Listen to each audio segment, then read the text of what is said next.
if everything falls apart around you, there's a couple of things you're going to want. You're going to want someone standing beside you, that's for sure, that you can trust. You're going to want your family around you, and going to want them to have your back. And you're going to want to know that you didn't do some goddamn stupid thing to bring all hell down on yourself.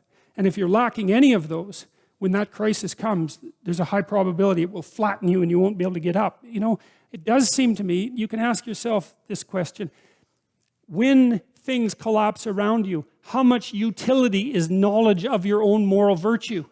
It's bad enough to be laid, it's bad to be laid low, but to be laid low and to know that you were the fault, you were at fault for it. And worse, the things that you did that you knew you did that were wrong brought you there, then I think you have nothing to stand on in that situation. And that's also the circumstances under which I think you're more likely, at least, to be abandoned by people around you. So, given that you know that the catastrophe is coming, right, that the tragedy of life will strike you, the question is, well, how do you fortify yourself against that?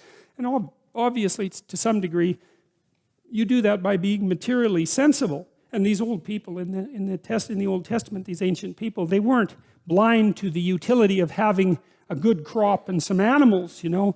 That's an integral part of their life, to take care of themselves physically.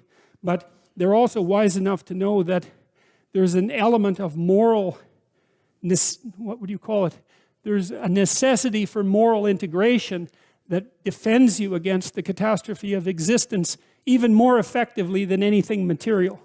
And even more, that the stability of the material things is more dependent on the integrity of your spirit than the integrity of your spirit is dependent on the material things. And I think the evidence for that is actually quite clear.